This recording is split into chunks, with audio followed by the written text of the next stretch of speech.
Hello students, good morning everyone. How are you? I am absolutely fine here and hope to be same at your home. Students, it's 11th class chemistry and today we will talking about some resulting topics of the liquid state. Liquid state की बात चल रही थी तो जिसके बारे में हमने बहुत सारी बातें की थी, इनकी प्रॉपर्टीज़ हमने पढ़ ली थी। अब हम बात करते हैं इसकी कुछ जनरल प्रॉपर्टीज़ की। तो पहली चीज़ तो ये है, लिक्विड की बात कर रहे हैं, liquid state, the liquid state. Okay, तो लिक्विड स्टेट के बारे में अगर हम बात करते हैं तो देखिए, नंबर 1 सबसे पहली चीज़ आ जाती है शेप। लिक्विड की शेप क्या होती है? डेफिनिट होती है कि इनडेफिनिट होती है? The shape of liquid is always indefinite. अगर हम दूसरी बात करते हैं लिक्विड स्टेट में वॉल्यूम की, वो इसकी डेफिनिट होती है ऑलवेज। ठीक है, आगे हम बात करते हैं डेंसिटी के बिहाव पर। तो डेंसिटी जो इनकी होती है वो मच मोर होती है as compare to gaseous state, as compare to gaseous state. अगर हम बात करते हैं कंप्रेसिबिलिटी की, तो कंप्रेसिबिलिटी की इनके पास में क्या होती है? कंप्रेसिबिलिटी, लिक्विड्स जो होते हैं वो लेस कंप्रेस होते हैं, लेस कंप्रेसिबल होते हैं। ओके, और अगर हम बात करते हैं नंबर 5 डिफ्यूज़न की, तो डिफ्यूज़न तो ये मान के चलिए आप कि इनका जो है दीज आर लेस डिफ्यूज्ड, क्योंकि आपको बताया गया था गैसेस जब डिफ्यूज़ होती हैं तो उनकी जो डिफ्यूज़न की वजह से जहाँ पर आप होते हो तो पूरी तरह से उनकी स्मेल फैल जाती है। एग्ज़ाम्पल के तौर पर परफ्यूम, एग्ज़ाम्पल के तौर पर कुकिंग फूड, तो जो उनकी जो वेपर होती है तो वो पूरे एनवायरनमेंट में उड़ करके आ जाती है। ये हो गई लिक्विड स्टेट। आगे हम बढ़ते हैं, इसी में आ जाता है एक टॉपिक आपका वेपर प्रेशर। अब पहले आप इसको अच्छे से समझ लीजिए कि वेपर प्रेशर एक्चुअल में है क्या।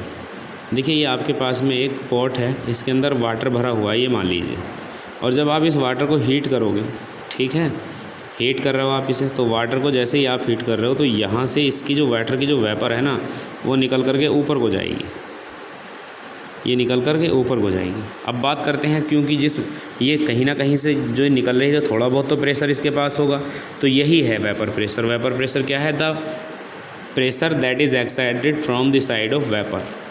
Try to understand the pressure that is exerted from the side of vapor। एक ऐसा प्रेशर जो वेपर की तरफ से लगता है, that is called vapor pressure।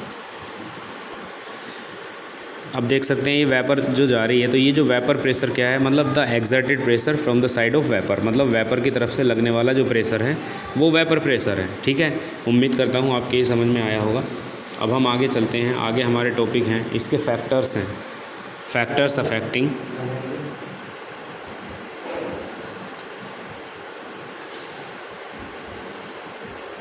To vapour pressure.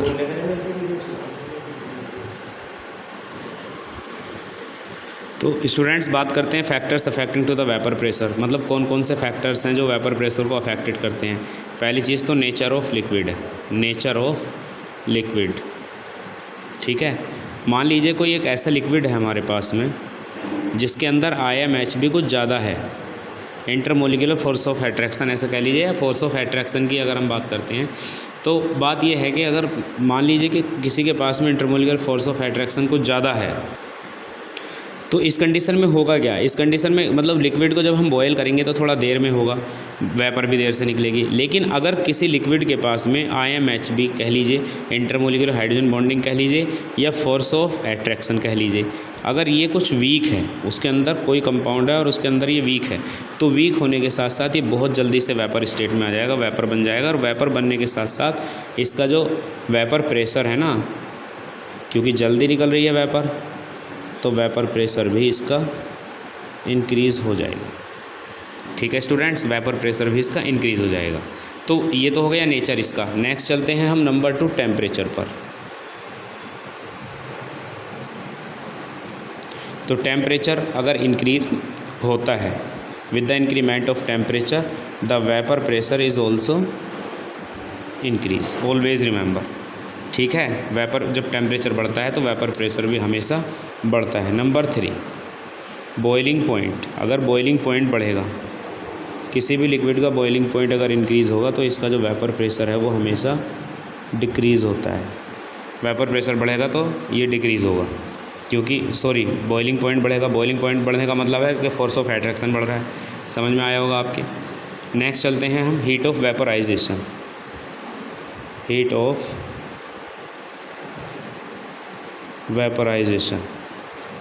तो हीट ऑफ वेपराइजेशन, जितनी ज़्यादा हीट इवॉल्व होगी वेपर प्रेशर भी उतना ही इंक्रीज़ होगा।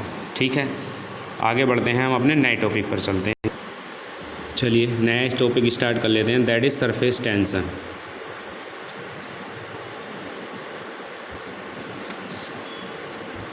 इसका मैं आपको एक बेस्ट एग्जांपल लेके दिखाता हूँ सरफेस टेंशन का। ऐसा मान लीजिए कि आपके पास में कोई एक ड्रॉप है। अब देखिए ड्रॉप हमेशा ये गोल ही क्यों होती है? आपने देखा होगा कोई भी वाटर की एक ड्रॉप किसी सरफेस पर आप डाल देते हो तो वो बिल्कुल हमेशा गोल ही होती है, ऐसा क्यों? तो आइए उसके बारे में जानते हैं। तो देखिए ये जो दिख रहा है, मैं ये जो इस तरह से बना रहा हूँ, तो ये फोर्स ऑफ एट्रैक्शन है। ये है फोर्स ऑफ एट्रैक्शन। ठीक, फोर्स ऑफ एट्रैक्शन है ये, और राइट एंगल पर ही लग रहा है, सरफेस के मुकाबले राइट एंगल 90 डिग्री के एंगल पर। कभी भी किसी भी सरफेस से आप मेज़र करोगे तो 90 डिग्री के अकॉर्डिंग ये वर्क करता है। तो वाट रियल में है क्या सरफेस टेंशन? मैं आपको बता देना चाहता हूँ, surface tension of a liquid may be defined as the force acting. Surface tension may be defined as the force acting at the right angles, at the right angles. The force of surface tension may be defined as the force acting at the right angle to the surface, at the right angle to the surface. तो आप यहाँ से समझ सकते हैं, ये रहा the right angle at the surface, ये लीजिए। किसी भी सरफेस से आप जब देखोगे तो राइट 90 डिग्री का एंगल आप हमेशा पाओगे। यह है आपका सरफेस टेंशन। इसी की वजह से जो पानी की बूंद होती है वो हमेशा गोल होती है, स्फेरिकल होती है। ठीक है, और भी बहुत सारे इसके एग्जांपल हैं। फायर पॉलिशिंग ऑफ गिलास है, फायर पॉलिशिंग ऑफ गिलास। ठीक है, इसी तरह से rise of liquid in capillary tube. Capillary tube के अंदर आप एक काम कीजिए, 2 कैपिलरी ट्यूब ले लीजिए और उनको जो है वाटर के अंदर आप डाल दीजिए। ये लीजिए, लिक्विड यहाँ तक भरा हुआ है और आप देखेंगे कि लिक्विड ऊपर तक चला जाएगा कैपिलरी ट्यूब के बीच में। किस लिए गया है? क्यों गया है? सरफेस टेंशन की वजह से, क्योंकि राइट एंगल पर ये वर्क करता है। ये फोर्स ऑफ एट्रैक्शन है। अब हम चलते हैं इसकी यूनिट या सरफेस एनर्जी निकाल लेते हैं। सरफेस एनर्जी ही एक्चुअल में सरफेस टेंशन है। तो surface energy is equal to होता है वर्क के, और वर्क इक्वल टू होता है फोर्स मल्टीप्लाई लेंथ के। ठीक है, अब हम जब इसकी यूनिट बनाने के लिए चलेंगे तो फोर्स इक्वल टू आप कर दीजिए, यहाँ पर लेंथ तो ले लीजिए आप सेंटीमीटर में, और फोर्स को मेज़र कर लीजिए आप डाइंस में, डाइंस अपॉन सेंटीमीटर स्क्वायर। यही इसकी यूनिट हो जाएगी। एक से एक कैंसिल हो जाएगा, डाइंस सेंटीमीटर इनवर्स। ठीक है, तो ये हो गया आपका सरफेस टेंशन। स्टूडेंट्स मोस्टली ये चैप्टर आपका लगभग फिनिश हो चुका है। तो अब हम बात करेंगे इसके NCERT एक्सरसाइज के बारे में। Okay students, thank you and have a nice day. Good morning everyone.